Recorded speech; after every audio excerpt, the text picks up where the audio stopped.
दिल्ली शहर में मनोज अपनी पत्नी कविता और अपने बेटे योगेश बहू शालिनी के साथ रहता है। मनोज पूरे मोहल्ले में शर्मा जी के नाम से मशहूर थे। शर्मा जी बहुत ही स्वादिष्ट दही भल्ले बनाते हैं जो कि सबको बहुत पसंद आते हैं। एक दिन शर्मा जी ने दही भल्ले बनाने होते हैं और तभी पड़ोस के वेद प्रकाश आ जाते हैं। अरे आप बिल्कुल सही समय पर आए हैं। मैंने अभी अभी दही भल्ले बनाए हैं। बैठिए ना, मैं अभी आपके लिए भी बनाता हूँ। शर्मा जी एक प्लेट में वेद प्रकाश जी के लिए भी दही भल्ले लेकर आते हैं। बहुत ही अच्छे बने हैं। अरे भाई शर्मा जी, शर्मा जी से दोस्ती करने का सबसे ज्यादा यही फायदा होता है कि इतने स्वादिष्ट दही भल्ले खाने को मिलते हैं। मन ही नहीं भरता है कभी भी इन दही भल्ले से। बस आप लोगों की तारीफ सुनकर ही तो मैं बार बार बनाता हूं ना। और आज भी देख लो, मैंने दही भल्ले बनाए और आप यहाँ आ गए। आपकी किस्मत के ही थे जो आपको मिल गए। शर्मा जी के दही भल्ले लोगों को काफी पसंद आते हैं, लेकिन उनके बहू बेटा बिल्कुल भी उनके साथ ठीक से पेश नहीं आते हैं। एक दिन बहू अपने सास ससुर पर चिल्लाते हुए बोलती है, आप लोगों के पास खुद तो कोई काम है नहीं और जो काम कर रहा होता है उसे भी परेशान करते रहते हो। बहू, मैं तो बस अपना चश्मा बनवाने को बोल रहा हूँ। अरे बिना चश्मे के क्या हो जाएगा? नहीं बनेगा आपका चश्मा। बच्चे हमेशा से ही शर्मा जी और उसकी पत्नी को सुनाते रहते हैं, कोसते रहते हैं। और ऐसे ही एक दिन जब गलती से कविता के हाथों से कांच का बर्तन टूटकर गिर जाता है तो दोनों बहुत गुस्सा करते हैं। बस इसीलिए तो हमारे सर पर बैठे हो आप दोनों। नुकसान करना ही तो आता है ना आप दोनों को। फिर ये नुकसान कर दिया ना, अब इसके पैसे कौन भरेगा? बहू गलती से हो गया, मैंने जानबूझकर कुछ नहीं किया है, मुझे माफ कर दे बहू। यही तो गलती है। आप दोनों पहले नुकसान कर देते हो और फिर बोल देते हो बड़े आराम से कि गलती हो गई। लेकिन अब बस, हम अब गलती नहीं करेंगे। आप दोनों यहां से चले जाइए। अब हम आपको और नहीं रख सकते हैं अपने यहाँ। बेटा, ये क्या बोल रहा है? अरे तुम दोनों के सिवा हमारा है ही कौन? हम कहाँ जाएंगे? हम तेरे माँ बाप हैं। माँ बाप हो तो क्या जिंदगी भर पालता रहूं आप दोनों को? हाँ, आपका बहुत हो गया है, अब आप यहाँ से जाओ। योगेश और शालिनी दोनों ही शर्मा जी और उसके पत्नी को घर से बाहर निकाल देते हैं, जिसके बाद दोनों यहाँ वहाँ भटकते रहते हैं और एक किराए के घर पर चले जाते हैं। जो बचे हुए पैसे थे हमारे, वो पैसे मैंने किराए के लिए दे दिए हैं। 1 महीने तक अब हमारे सर पर छत तो है, लेकिन आगे का कुछ नहीं पता। कोई बात नहीं, अब आगे की आगे देखी जाएगी। कम से कम अब सर पर छत तो है। शर्मा जी की उम्र भी हो गई थी, इसीलिए अब उनके पास काम नहीं था। काम की तलाश भी करते हैं, लेकिन काम नहीं मिलता है। कविता अपने पति को समझाते हुए बोलती है, अरे आप ये क्यों भूल रहे हो कि आप बहुत ही स्वादिष्ट दही भल्ले बनाते हो।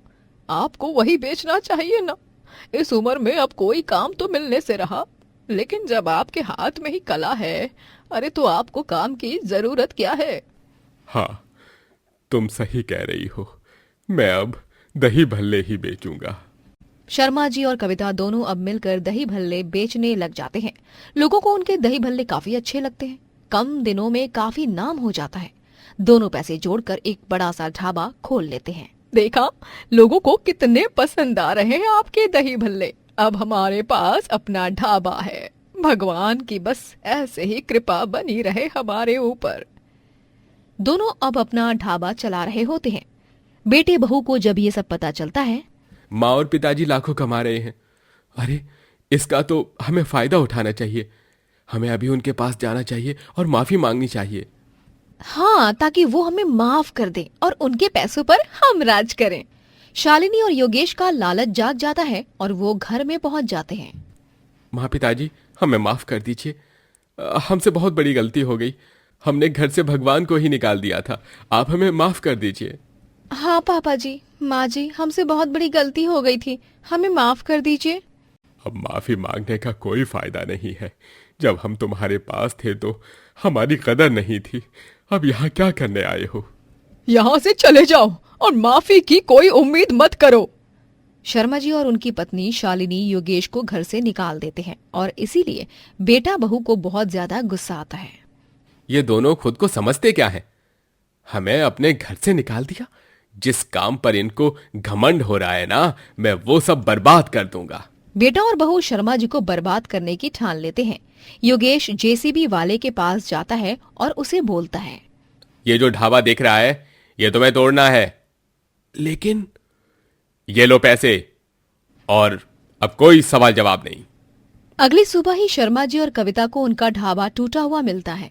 ये देखकर वो दोनों काफी दुखी होते हैं। ये हमारे ढाबे को क्या हो गया? हमारा ढाबा टूट कैसे गया? अब हम क्या करेंगे? यही तो हमारा जरिया था कमाने का, और ये ही टूट गया। अपने माँ बाप को दुखी देखकर योगेश बहुत खुश हो रहा होता है। उसी शाम योगेश अपनी पत्नी के साथ पार्टी करके घर जा रहा होता है। तभी उनका एक्सीडेंट हो जाता है और ये बात शर्मा जी और उनकी पत्नी को पता चल जाती है। हमारे बेटे बहू का एक्सीडेंट? चलो कविता, उन्हें हमारी जरूरत है, हमें उनके पास जाना चाहिए। शर्मा जी और उनकी पत्नी तुरंत हॉस्पिटल जाते हैं। हॉस्पिटल का सारा बिल भरते हैं, अपने बेटे बहू का इलाज करवाते हैं। जब उन दोनों को होश आता है और वहाँ अपने माँ बाप को देखते हैं तो दोनों की आंखें भर आती हैं और दोनों हाथ जोड़ते हुए बोलते हैं, हमें माफ कर दीजिए, हमने आपके साथ कितना गलत किया, और जब हम मुसीबत में थे तो आप ही हमें संभालने आए। हमसे बहुत बड़ी गलती हो गई। आपका ढाबा हमने ही तुड़वाया था जेसीबी वाले को पैसे देकर, लेकिन अब हमें हमारी गलती का एहसास हो गया है। हमें माफ कर दीजिए। आप ही हमारी ढाल बनकर खड़े हुए हो, हमें हमारी गलती पर पछतावा है, हमें माफ कर दीजिए, शायद हम आपकी माफी के भी लायक नहीं। भगवान का लाख लाख शुक्र है कि तुम दोनों ठीक हो। बिल्कुल, तुम दोनों के एक्सीडेंट की खबर सुनकर तो हम लोग आधे हो गए थे। अब माफी मांगने की जरूरत नहीं है। बच्चों, कोई बात नहीं, गलती तो तुम दोनों ने की है, लेकिन गलती का एहसास होना ज्यादा जरूरी था, जो कि हो गया। शर्मा जी और उनकी पत्नी अपने बच्चों को माफ कर देते हैं और अंत में सब ठीक हो जाता है। हमें हमारे माता पिता के सम्मान को बरकरार रखना चाहिए। ताउम्र हमें उनका सम्मान करना चाहिए, क्योंकि उनके सिवाय इस दुनिया में आपको वैसा प्यार कोई नहीं कर सकता। माता पिता भगवान होते हैं। राम एक बहुत ही गरीब लड़का है जिसकी उम्र केवल 12 साल की ही है। वो अपनी माँ जया के साथ रहता है।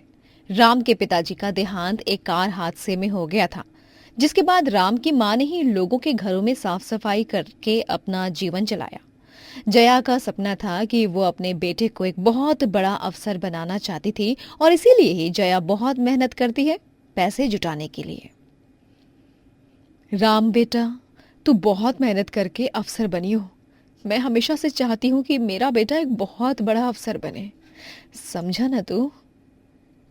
माँ, आप चिंता मत करो, मैं भी यही चाहता हूँ कि मैं एक बहुत बड़ा आदमी बनूं, आपका नाम ऊंचा करूं। आपने मेरे लिए जितनी मेहनत की है, मैं आपका सिर कभी झुकाना नहीं चाहता हूँ। जया अपने बेटे को पढ़ाने के लिए बहुत मेहनत कर रही थी और राम अपनी माँ का सपना पूरा करने के लिए इन सब के साथ ही जया काफी अच्छे छोले भटूरे बनाना सीख लेती है। और एक दिन राम अपनी माँ से सीख के छोले भटूरे बनाता है। अरे वाह बेटा, तूने तो मुझसे भी बहुत ही जबरदस्त, बहुत अच्छे छोले भटूरे बनाए हैं। सच में माँ? और नहीं तो क्या, मुझे तो ये बहुत अच्छे लगे। सच में तू अपनी माँ से 2 कदम आगे निकल रहा है, मुझे बहुत अच्छा लग रहा है। जहाँ मैं काम करती हूँ ना, वहाँ के लोगों को मेरे हाथ के छोले भटूरे बहुत अच्छे लगते हैं, लेकिन मेरे बेटे ने तो मुझसे भी बहुत अच्छे छोले भटूरे बनाए। अरे मुझे पीछे छोड़ दिया। क्या माँ, आप भी ना? मैं आपका बेटा हूँ और हमेशा आपसे ही सीखता रहूंगा, आपके पीछे चलता रहूंगा। जया और राम दोनों ही अपनी जिंदगी में खुश थे। एक शाम अचानक से जया को दिल का दौरा आता है और वो वहीं पर अपना दम तोड़ देती है। राम अब काफी अकेला पड़ जाता है। माँ, हम मुझे क्यों छोड़ के चली गई? हम दोनों ही तो थे ना एक दूसरे के लिए। अब आपने भी मुझे छोड़ दिया तो अब मैं कहाँ जाऊंगा? अब कौन है मेरा आपके सिवा इस दुनिया में? मैं कैसे संभालूंगा खुद को? राम काफी दुखी और अकेला हो गया था। जैसे तैसे राम हिम्मत जुटाता है और अब काम की तलाश में निकल जाता है, लेकिन राम को कभी भी काम नहीं मिल रहा था। मैं अब क्या करूं? ना ही मेरे पास पैसे हैं और ना ही कोई काम है। बिना काम, बिना पैसों के मैं कैसे रहूंगा? राम बहुत परेशान हो गया था। तभी उसका मकान मालिक आता है और राम से बोलता है, राम, तुम घर खाली कर दो, 3 महीने हो गए हैं और तुमने घर का किराया नहीं दिया। मुझे लग भी नहीं रहा है कि तुम आगे घर का किराया दे पाओगे। आप तो जानते हैं कि मेरे ऊपर पहाड़ टूट गया है। अगर ऐसे में आप मुझे घर से निकाल देंगे तो मैं कहाँ जाऊंगा? मैं काम ढूंढ रहा हूं, जैसे ही मुझे काम मिलता है मैं घर का किराया चुका दूंगा। नहीं, मैं तुम्हें अब और समय नहीं दे सकता हूं। मुझे पता था कि तुम परेशानी में हो, इसीलिए अब तक चुप रहा, लेकिन मैं अपना नुकसान नहीं करवा सकता हूं। ठीक है, आप बिल्कुल सही कह रहे हैं, लेकिन अभी मेरे हालात भी तो देखिए ना। मेरे पास न रहने को घर है, न खाने के लिए खाना। लेकिन मैं फिर भी आपसे यही कहूंगा कि मुझे थोड़ा समय दे दीजिए, मैं आपके पैसे दे दूंगा। तुम्हारी परेशानी, तुम्हारी हालत, उन सब से मुझे कोई लेना देना नहीं है, समझे? मुझे पैसों से मतलब है, और वो तुम नहीं दे पा रहे हो। तुम्हारी बातों से यही लग रहा है कि तुम्हें मेरी बात भी समझ नहीं आ रही है। तुम निकलो यहां से। मकान मालिक राम को घर से बाहर निकाल देता है। बाहर बारिश भी हो रही होती है। राम भीगता हुआ सड़क पर ही सो जाता है। बारिश में भीगने की वजह से राम को काफी तेज बुखार भी हो जाता है। तभी राम के पास एक गरीब बूढ़ा आदमी आता है। बेटा, तुम बारिश में क्यों भीग रहे हो? तुम्हें बहुत तेज बुखार भी हो गया है। थोड़ी देर और बारिश में रहे तो तुम्हारी और भी ज्यादा तबीयत खराब हो जाएगी। तुम मेरे साथ मेरे घर चलो। बूढ़ा आदमी राम को अपने घर लेकर जाता है और घर पर ही डॉक्टर को बुला लेता है, जिसके बाद डॉक्टर राम को दवाई दे देते हैं। तभी कहीं जाकर राम की तबीयत ठीक हो जाती है। ये लो बेटा, मेरे पास ज्यादा कुछ तो नहीं है, लेकिन जितना है मैं तुम्हें दे रहा हूँ। तुम अपना ध्यान रखना। शुक्रिया बाबा, आपने इतनी मुश्किल समय में मेरी मदद की। अगर मैं कभी कुछ बनूंगा तो मैं आपको ये वाला एहसान जरूर चुकाऊंगा। राम उन पैसों को लेकर वहां से जाने लगता है कि तभी राम को बाजार में लगे ठेले दिखाई देते हैं। ठेले पर अलग अलग कुछ न कुछ तो होता है। जब हर कोई अपना काम कर रहा है तो मैं भी अपना काम क्यों नहीं कर सकता? और वैसे भी अगर मैं अपना काम करूंगा, छोले भटूरे बेचूंगा, तो इसमें माँ का ही आशीर्वाद होगा, क्योंकि माँ ने ही तो मुझे ये सिखाया है ना। राम अब अपना ठेला लगा लेता है और छोले भटूरे बेचने लगता है। राम के छोले भटूरे लोगों को बहुत पसंद आने लगते हैं और कम ही समय में आसपास के लोगों में राम के छोले भटूरे काफी प्रसिद्ध हो जाते हैं। एक दिन राम के ठेले पर काफी मशहूर हीरोइन आती है। भैया, एक प्लेट छोले भटूरे लगाना। जी मैडम, अभी लगा देता हूँ। राम उस हीरोइन को छोले भटूरे खाने को देता है। जैसे ही वो छोले भटूरे खाती है तो उसे वो बहुत अच्छे लगते हैं। अरे वाह भैया, आपने तो बहुत ही अच्छे छोले भटूरे खिला दिए। आपके छोले भटूरे बहुत ही अच्छे हैं।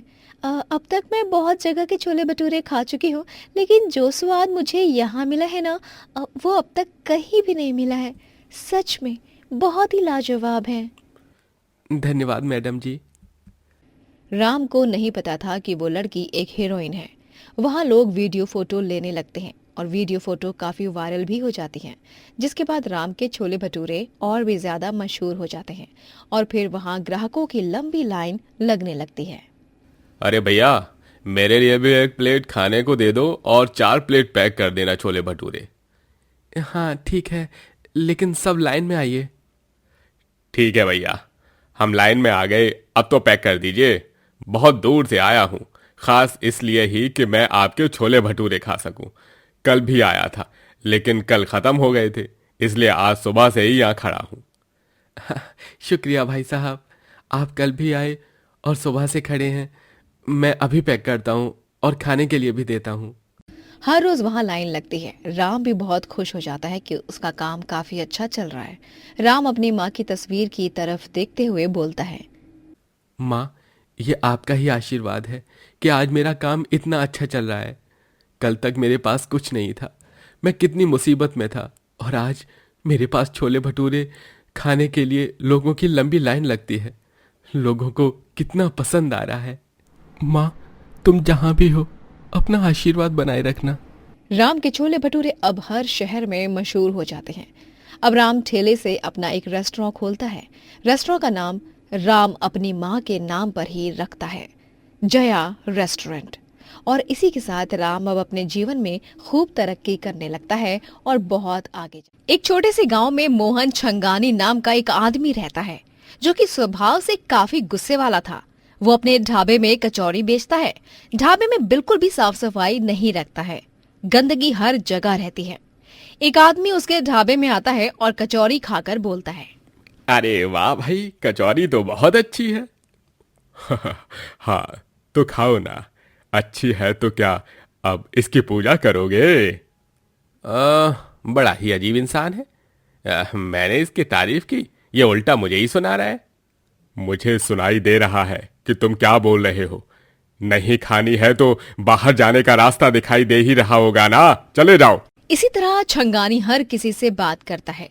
गांव में एक अंश नाम का युवक आता है और वो गांव में टहलते हुए छंगानी को ग्राहक से बात करते हुए देखता है। मेरा ढाबा मेरी मर्जी, मैं तो अपने ढाबे को ऐसे ही रखूंगा। कचौरी खाने आए हो ना, कचौरी खाओ। हाँ तो मुझे क्या, मेरे लिए आलू कचौरी खाने को दे दो और मूंग दाल कचौरी पैक कर दो। अंश को छंगानी बहुत ही अजीब लगता है और वो अपनी नानी प्रभा के पास जाकर बोलता है, नानी, वो आदमी कौन है जो इतना बदतमीज है? किसी से भी सीधे मुंह बात नहीं कर सकता है क्या? मैंने भी देखा, ग्राहक आया था उसके ढाबे पर और वो ग्राहक से ऐसे बात कर रहा था जैसे ग्राहक को वो कचौरी खिलाकर उस पर एहसान कर रहा हो। ऐसी बात नहीं है, वो मोहन छंगानी शुरू से ऐसा नहीं था। शुरू से ही नहीं था मतलब? पहले क्या वो सबसे अच्छे से बात करता था? हाँ, कुछ सालों पहले मोहन छंगानी के घर में सिलेंडर फट गया था और उस हादसे में उसका पूरा परिवार जल के मर गया। मोहन अपने ढाबे पर था, इसीलिए अब वो अकेला बच गया। बस तब से ही ये ऐसा है, हर किसी से ऐसे ही बात करता है। बेचारे ने बहुत दर्द सहा है। एक हादसे में पूरा परिवार चला गया था। अब इंसान ऐसा नहीं होगा तो कैसा होगा? इसका मतलब इनके गुस्से के पीछे इनका दर्द है। हाँ, कभी अगर तुझे गुस्से में कुछ बोल दे तो तू उनकी बातों का बुरा मत मानियो।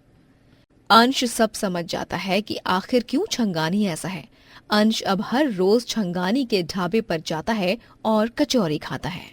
वैसे कुछ भी कहो, आपके हाथों में तो बहुत स्वाद है। कचौरी बहुत ही अच्छी बनाते हो आप। वैसे यहाँ हर प्रकार की कचौरी मिलती है ना? मटर कचौरी, दाल कचौरी, आलू कचौरी, मूठ कचौरी। अरे आपको जो खाना था खा लिया है, फिर बाकी कचौरी के बारे में क्यों जानना चाह रहे हो? हैं? खाओ और चलते बनो यहाँ से। कुछ दिनों बाद गांव में दूसरा कचौरी वाला आता है जिसका नाम हप्पू होता है। वो भी अपना कचौरियों का ढाबा खोलता है, लेकिन वहाँ कोई नहीं आ रहा था। सब छंगानी के पास ही जा रहे थे। अरे जब तक ये छगरानी कचौरी वाला यहाँ रहेगा तब तक तो कोई भी मेरे ढाबे पर नहीं आएगा। और ये तो दस्तूर है ना, अपना काम जमाने के लिए दूसरे का काम खराब करना ही पड़ता है। अगर मुझे यहाँ अपना काम जमाना है तो इस छगरानी को बर्बाद करके यहाँ से भगाना पड़ेगा। तभी इस गांव में हर जगह हप्पू कचौरी वाले का नाम ही हो जाएगा और गूंजेगा। कोई बात नहीं, आज रात ही इस छगनानी को अच्छे से छान दूंगा।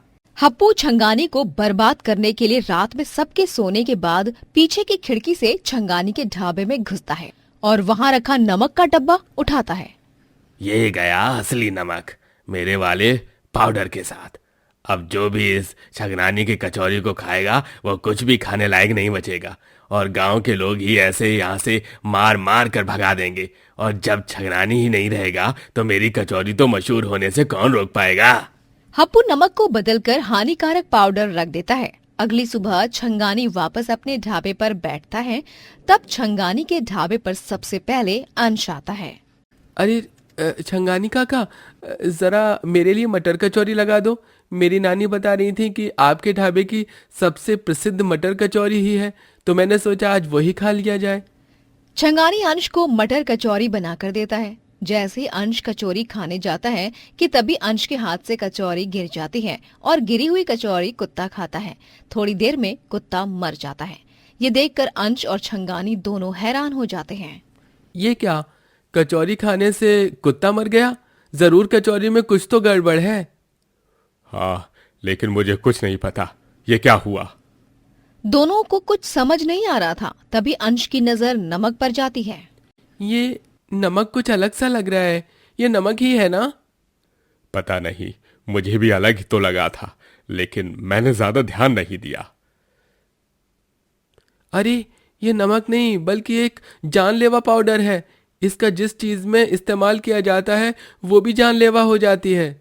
मतलब कल रात कोई आया था जिसने नमक बदला है, क्योंकि जब मैंने सुबह आया तो खिड़की खुली हुई थी और मुझे अच्छे से याद है कि मैं रात को खिड़की बंद करके गया था। कोई बात नहीं, आप चिंता मत कीजिए। आप एक काम कीजिए, वापस से असली नमक के साथ कचौरी बनाइए। जिसने भी मिलावट की है वो देखेगा कि यहाँ कुछ भी नहीं हुआ तो वो वापस से यहाँ आएगा कुछ न कुछ करने, और तभी हम उस इंसान को रंगे हाथ पकड़ सकते हैं। छंगानी अंश की बात सुनता है और दोबारा सारी कचौरियां बनाता है। वहाँ लोगों को कचौरी खाने से कुछ नहीं होता है। जब ये हप्पू देखता है तो वो कुछ समझ नहीं पाता। ये क्या, मैंने कल रात अपने हाथों से ही नमक बदला था, अभी तक किसी को कुछ हुआ क्यों नहीं? हप्पू उसी रात वापस से ढाबे में जाता है और नमक को दोबारा बदलने लगता है, लेकिन उसी समय वहाँ पर छंगानी और अंश आ जाते हैं। इसका मतलब तुम ही थे जिसने कल रात नमक बदलकर वहां जानलेवा पाउडर रखा था। तुम्हें क्या लगा था कि तुम कुछ भी करोगे और बच जाओगे? तुम्हारे सच हमारे सामने आ चुका है और अब तुम अपनी असली जगह पर जाओगे। छगनानी काका, आप इसे पकड़ कर रखिए, मैं अभी पुलिस को बुलाता हूँ। अंश तुरंत पुलिस को बुलाता है और हप्पू को पुलिस के हवाले कर देता है। छंगानी अंश से बोलता है, बेटा, आज तुम्हारी वजह से ये पकड़ा गया। अगर तुम नहीं होते तो शायद अब तक मुझ पर झूठा इल्जाम लग चुका होता और मैं पुलिस के पास होता। आपको मेरा धन्यवाद करने की जरूरत नहीं है। आपको जरूरत है तो अपना स्वभाव बदलने की, अपनी जगह बदलने की। मुझे पता है कि आपको आज तक उस हादसे का दुख है, लेकिन अब आपको खुश रहना पड़ेगा, क्योंकि दुख में हमेशा दुख ही दिखेगा। जिंदगी एक ही बार मिलती है काका, खुश रहकर बितानी चाहिए।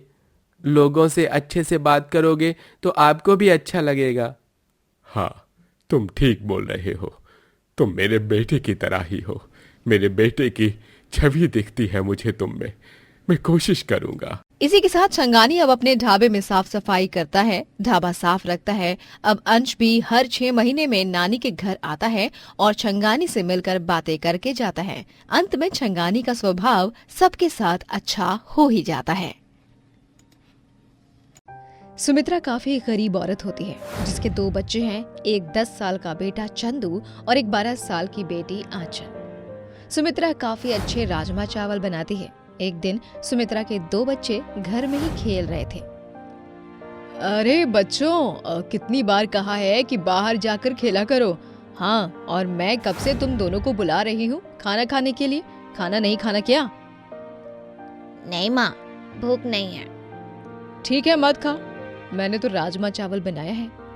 राजमा चावल? राजमा चावल। सुमित्रा अपने परिवार में बहुत खुश होती है। एक दिन सुमित्रा बाजार से आ रही होती है। तभी सुमित्रा की नजर अपने गौरव को एक लड़की के हाथ में हाथ डाले देख लेती है। सुमित्रा तुरंत घर आ जाती है और शाम को जब गौरव घर आता है तो सुमित्रा अपने पति से बोलती है, शर्म नहीं आई दूसरी औरत से चक्कर चलाते हुए? कौन है वो लड़की? देखो, अगर मेरे साथ कुछ भी गलत करोगे तो बहुत पछताओगे। हमारे 2 बच्चे हैं, अपने बच्चों के बारे में भी नहीं सोचा क्या? अरे ज्यादा बकवास मत कर। और तू होती कौन है मुझसे सवाल जवाब करने वाली? मैं आपकी पत्नी हूँ और मेरा पूरा हक है सवाल जवाब करने का। हक है? रुक, मैं तुझसे तेरा हक अभी छीन लेता हूँ। ना रहेगी पत्नी और ना ही होगा कोई कलेश। चल निकल मेरे घर से। गौरव सुमित्रा और बच्चों को घर से निकाल देता है। सुमित्रा अपने बच्चों को लेकर अपने भाई सुधीर और भाभी लतिका के पास चली जाती है और उन्हें सब कुछ बताती है। इसका मतलब तुम्हारे पति ने तुम्हें घर से निकाल दिया और तुम अपना बोरिया बिस्तर लेकर यहाँ आ गई मुंह उठा के, हैं? भाभी, आप कैसी बात कर रही हैं? इतना सब होने के बाद मैं वहाँ कैसे रह सकती थी? और उन्होंने तो मुझे खुद ही घर से निकाल दिया ना। मेरे पास और कोई दूसरी जगह भी तो नहीं है ना। आप लोग ही मेरा परिवार हो। मैं यहाँ नहीं आती तो कहाँ जाती? ठीक है, तुम्हें यहाँ रहना है तो हमें कोई परेशानी नहीं है। तुम यहाँ रह सकती हो, लेकिन यहाँ रहने के लिए तुम्हें पैसे देने होंगे। क्योंकि बिना पैसों के तो हम तुम्हें यहाँ नहीं रख सकते। हाँ, मैं पैसे कहाँ से लाऊं? मेरे पास तो पैसे नहीं हैं। जब पैसे नहीं है तो यहाँ क्या सोच कर आई कि हम तुम्हें अपने पैसों पर लाएंगे? नहीं, हमारे पास इतने पैसे नहीं हैं कि हम तुम्हें और तुम्हारे बच्चों को पाल सकें। ठीक है भैया भाभी, आप चिंता मत कीजिए, मैं कोई ना कोई काम ढूंढ लूंगी और पैसे देकर ही यहाँ रहूंगी। आप लोगों पर बोझ नहीं बनूंगी। सुमित्रा अब अपने भैया भाभी के घर पर ही रहती है और लोगों के घरों में जा जाकर खाना बनाने का काम ढूंढने लगती है। 3 घरों में सुमित्रा को खाना बनाने का काम भी मिल जाता है। चलो, भगवान का शुक्र है, कम से कम मुझे 3 घरों में खाना बनाने का काम तो मिल गया। अब मैं भैया भाभी को हर महीने पैसे दे पाऊंगी और उन्हें भी तब मेरे घर में रहने से कोई परेशानी नहीं होगी। सुमित्रा अब जैसे तैसे रह रही होती है। एक दिन सुमित्रा जहाँ खाना बनाती है वहाँ की मालकिन की सहेली साधना आती है और वो सुमित्रा के हाथ का राजमा चावल खाती है। अरे वाह, क्या राजमा चावल बनाया है, खा कर ही खुशी हो गई। अब समझ में आया तभी तो तुम्हारा परिवार मोटा क्यों हो रहा है। इतने अच्छे राजमा चावल तो खाने को मिल रहे हैं तुम्हें जो। अरे ये तो हमारी घर का खाना बनाने वाली आती है, सुमित्रा, उसने बनाया है। अच्छा, अरे भाई सुमित्रा, जब तुम इतने अच्छे राजमा चावल बना लेती हो तो किसी के घर खाना बना ही क्यों रही हो? तुम तो अपना ठेला लगाओ, बहुत अच्छा राजमा चावल बनाती हो, कमाई अच्छी होगी। चाहिए तो मैं पैसे दे देती हूँ तुम्हें। अरे हाँ सुमित्रा, तुम सच में बहुत अच्छा राजमा चावल बनाती हो। मैं भी तुम्हें यही सुझाव दूंगी कि तुम तो अपना ही ठेला लगाओ, वही तुम्हारे लिए ज्यादा अच्छा रहेगा। तुम्हारे हाथों में जादू है, जादू। तुम तो जाओ अपना ठेला लगाओ राजमा चावल का। सुमित्रा उस समय कुछ नहीं बोलती और घर चली जाती है। घर जाने के बाद सुमित्रा देखती है कि लतिका उसके बच्चों को मार रही होती है। भाभी, आप ये क्या कर रही हो? आप बच्चों को मार क्यों रही हो? तुम्हारे बच्चों को क्यों ना मारूं? घर में जब देखो उछल कूद करते रहते हैं, नुकसान करते रहते हैं, और अगर घर में रह ही रही हो तो थोड़ा दब के रहना पड़ेगा। हाँ, सुमित्रा को बहुत बुरा लगता है कि पैसे देने के बाद भी ये सब हो रहा है। सुमित्रा अब भाई भाभी का घर छोड़कर किराए के मकान में रहने लगती है। मैंने घर छोड़ दिया है और अब मुझे अपने बच्चों के लिए वही करना पड़ेगा जो मुझे उस समय मेरी मालकिन ने कहा था। मुझे अब अपना ठेला ही लगाना चाहिए। सुमित्रा अब कुतुब मीनार के पास अपना राजमा चावल का ठेला लगाने लगती है और वहीं पर सारी बिक्री करने लगती है। लोग आते हैं और बड़े मजे से खाते हैं। लोगों को राजमा चावल काफी अच्छा लगने लगता है। वहाँ भीड़ लगने लग जाती है। ये देखकर सामने ढाबे वाली औरत किशोरी को काफी जलन होने लगती है। मैं यहाँ इतने समय से हूँ और ये कल की आई मेरे घर के सामने ग्राहक छीन रही है। इसकी वजह से मेरी दुकान अब खाली रहती है। कुछ तो सोचना पड़ेगा। हाँ, अरे मेरा ठेला कहाँ गायब है? अरे यही चेन से तो लगाया था मैंने, पर अब नहीं है। अब मैं क्या करूँ? अगर काम पे नहीं गई तो नुकसान होगा। कोई बात नहीं, मेरे राजमा चावल पसंद है ना लोगों को, तो मैं बिना ठेले के भी अपना राजमा चावल लोगों को खिला सकती हूँ। सुमित्रा हार नहीं मानती है और राजमा चावल बेचने लगती है। किशोरी फिर गड़बड़ करती है और मसाला बदल देती है, लेकिन सुमित्रा हार नहीं मान रही थी और यही वजह होती है कि किशोरी की सारी चाल उल्टी पड़ रही होती है। मैं जो कुछ भी कर रही हूँ मेरी हर चाल उल्टी पड़ जा रही है। ये राजमा चावल वाली यहाँ से हटने का नाम ही नहीं ले रही है। कुछ और कर किशोरी। किशोरी चाल पे चाल चली जा रही थी लेकिन कुछ बुरा नहीं कर पाती है। एक दिन किशोरी का बेटा सामने की नदी में डूब रहा होता है। अरे कोई है, कोई बचाओ मेरे बेटे को। अरे कोई है, मेरा बेटा, बचाओ कोई, मेरा बेटा नदी में डूब रहा है, कोई तो बचाओ। सुमित्रा और उसके बच्चे तुरंत वहाँ जाते हैं किशोरी की आवाज सुनकर, और सुमित्रा का बेटा तुरंत नदी में कूद जाता है और किशोरी के बेटे को सही सलामत लेकर आता है। ये देखकर किशोरी को अपनी गलती का एहसास होता है। मुझे माफ कर दो।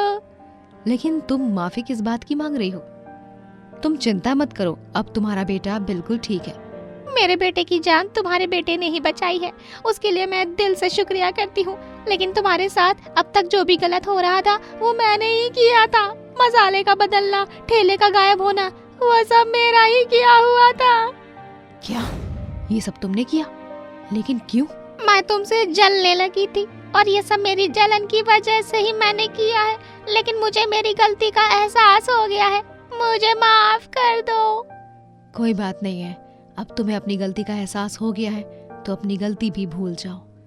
सुमित्रा किशोरी को माफ कर देती है और अंत में सब ठीक हो जाता है। किशोरी खूब तरक्की करने लगती है और सुमित्रा भी तरक्की करती है। मोहन अपनी पत्नी वंदना और अपनी बेटी रिया के साथ रहता है। मोहन अपनी पत्नी और बेटी को बिल्कुल भी नहीं मानता है और उनको हमेशा ही ताने देता रहता है। ऐसे ही एक दिन मोहन शाम को सुधा नाम की औरत के साथ मोहन घर आता है और अपनी पत्नी और बच्चों से बोलता है, तुम दोनों निकलो यहाँ से, अब मैं तुम दोनों को और इस घर में नहीं रख सकता हूँ। ये आप क्या कह रहे हो? हम आपका परिवार है, आप हमें ही घर से क्यों निकाल रहे हो? और ये औरत कौन है? आप इसे हमारे घर क्यों लेकर आए हो? ये मेरी पत्नी है। तुम माँ बेटी अब मेरे लिए मर चुके हो। मुझे अब तुम दोनों से कोई लेना देना नहीं है। अब से मेरा परिवार भी यही है और मेरा सब कुछ अब यही है। हम कहाँ जाएंगे? आपके सिवा हमारा है ही कौन? और ये तो हमारी बेटी है। हमारी बेटी के बारे में तो थोड़ा सोचो ना। एक बार में बात समझ नहीं आई क्या? अरे ना मेरी कोई बेटी है और ना ही कोई मेरी पत्नी है। अब मेरे लिए जो कुछ भी है वो बस यही है। तुम दोनों से अब मुझे कोई लेना देना नहीं है। चलो निकलो मेरे घर से। मोहन अपनी पत्नी और बेटी को घर से निकाल देता है और अपनी दूसरी बीवी के साथ रहने लग जाता है। वंदना और रिया अब बेसहारा हो जाते हैं। उनके पास ना ही घर होता है और ना ही पैसे होते हैं। वो दोनों मुश्किल घड़ी में बस यहाँ वहाँ भटकती रहती हैं। माँ, मुझे बहुत जोर से भूख लग रही है। हमने 2 दिन से कुछ खाया नहीं है। आज भी हम क्या भूखे ही रहने वाले हैं? नहीं मेरी बच्ची, ऐसे नहीं बोलते। और मैं हूं ना तेरी माँ तेरे साथ। हाँ, तू चिंता मत कर, आज हम खाना ज़रूर खाएंगे। लेकिन कैसे खाना खाएंगे? हमारे पास तो पैसे ही नहीं है और बिना पैसे के तो हमें कोई भी खाना नहीं देने वाला है ना। फिर हम कैसे खाना खाएंगे? भूख के मारे तो मुझसे चला तक नहीं जा रहा है। बेटा, यही पास में एक मंदिर है, हम दोनों वहीं मंदिर में चलते हैं। वहाँ अगर कुछ खाने को मिल जाएगा तो आज तो तेरा पेट भर जाएगा ना। मुझे भी बिल्कुल अच्छा नहीं लग रहा है तुझे ऐसे देखकर। बस यही पास में ही मंदिर है, थोड़ी हिम्मत कर मेरी बच्ची। वंदना और रिया दोनों मंदिर जाते हैं। वहाँ उस रात रुकते हैं और लोगों से भीख में मिला खाना खाते हैं। लेकिन मंदिर का पुजारी भी उन्हें वहाँ से भगा देता है। माँ, अब कहाँ जाएंगे हम? अब तो हमें मंदिर के पुजारी जी ने भी भगा दिया है और आज मौसम ऐसा हो रहा है जैसे बारिश होने वाली है। अब हम क्या करें? बेटा, तू इतनी चिंता क्यों कर रही है? मैं हूं ना, यही रेलवे स्टेशन है, हम वहाँ रुक सकते हैं। वहाँ कोई नहीं भगाएगा हमें। दोनों माँ बेटी इसी तरह अब रेलवे स्टेशन में जैसे तैसे अपना गुजारा करते हैं।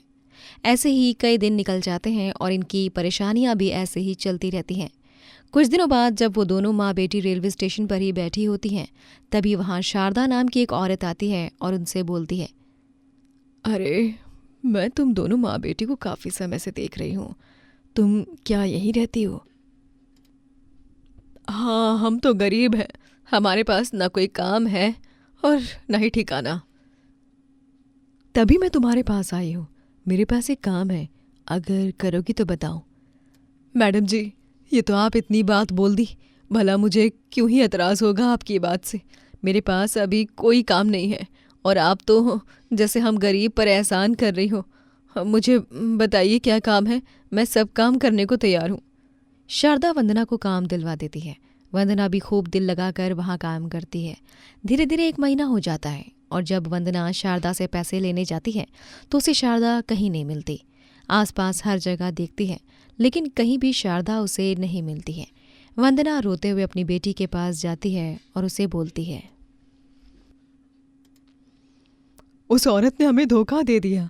उसने मुझसे पूरे 1 महीने काम करवाया और जब पैसे देने का समय आया तो वो पता नहीं कहाँ गायब हो गई। माँ, कोई बात नहीं, आप मत रो। हमने कुछ समय में ही बहुत कुछ देख लिया है और अब मुझे अच्छे से सबक मिल गया है कि हम किसी पर आसानी से भरोसा नहीं कर सकते हैं। अगर हम किसी पर भरोसा कर सकते हैं तो वो बस एक दूसरे पर। रिया और वंदना अब दोनों ही सोच समझ कर आगे बढ़ते हैं और सड़क पर ही अपनी एक झोपड़ी बनाते हैं जिसमें वो रहने लग जाते हैं। वंदना अब एक स्कूल में नौकरी करने लगती है। एक शाम जब वंदना घर आती है तो रिया उसे बोलती है, माँ, आज के खाने के लिए राशन बिल्कुल भी नहीं है और मैं दुकान पर राशन लेने गई तो उन्होंने साफ मना कर दिया। वो कह रहे हैं कि पहले के पैसे देने हैं। कोई बात नहीं, मैं मंदिर से खाना ले आती हूँ। अभी जब मैं आ रही थी ना तो वहाँ खाना बट रहा था। वंदना मंदिर में खाना लेने जाती है लेकिन वहाँ पर खाना ख़त्म हो चुका होता है और फिर वंदना निराश होकर घर जाने लगती है। मेरी बच्ची बेचारी घर पर मेरा इंतज़ार कर रही है कि मैं खाना लेकर आऊँगी, लेकिन मुझे तो खाना मिला ही नहीं। अब मैं क्या करूँ? वंदना घर जाने लगती है। तभी वंदना की नज़र गीली घास पर जाती है। अरे हाँ, अगर राशन नहीं मिला, मंदिर में खाना नहीं मिला, तो ये गीली घास तो है ही, कम से कम पेट तो भर ही सकता है ना इस घास से। वंदना वो घास तोड़कर घर लेकर जाती है और उसे उबाल कर पीसने लगती है। ये देखकर रिया बोलती है, माँ आप क्या कर रही हो? घास क्यों पीस रही हो? इससे क्या होगा? कोई दवाई बना रही हो क्या? नहीं बेटा, मैं कुछ खाने के लिए ही बना रही हूँ, तू बस देखती जा। वंदना घास के पेस्ट में नमक और मिर्च मिलाकर उसकी रोटियां बनाती है और साथ में सब्जी चटनी भी बनाती है और इसी तरह वो पूरी तरह बस घास का ही खाना तैयार कर देती है। अरे वाह माँ, आपने तो घास से पूरा खाना बना दिया। दिखने में तो ये बहुत ही अच्छा लग रहा है। तुम खाकर तो देखो, ये खाना पक्का खाने में भी बहुत अच्छा होगा। मैं तो वैसे भी बहुत भूखी हूँ, मैं खाना शुरू कर रही हूँ, आप भी खाओ ना माँ। वंदना और रिया दोनों को ही घास का बना खाना बहुत अच्छा लगता है और अब ऐसे ही वो आए दिन अक्सर घास का बना खाना बनाते रहते हैं। ऐसे ही कई दिनों तक चलता रहता है। कुछ दिनों बाद एक संजय नाम का पर्यटक उनके घर आता है और तभी वो लोग खाना खा रहे होते हैं। वो एक्चुअली मैं यहाँ नया हूँ और मुझे बहुत ज़ोर से भूख लग रही है। आसपास कोई ढाबा भी नहीं है, अगर कुछ खाना मिल जाता तो अच्छा हो जाता। संजय की बात सुनकर वंदना उसे घास का खाना देती है जो कि संजय को बहुत ज़्यादा अच्छा लगता है। अरे ये तो बहुत अच्छा है। ये घास का खाना है। बहुत अच्छा है। देखना, मैं शहर जाऊंगा तो सबको बताऊंगा और मेरी मानो तो बेचना शुरू कर दो। हाँ माँ। आपका बनाया हुआ खाना सबको बहुत पसंद आने वाला है। वंदना अब घास की रोटी और खाना बेचने लगती है और उसे अंत में खूब प्रसिद्धि भी मिलती है।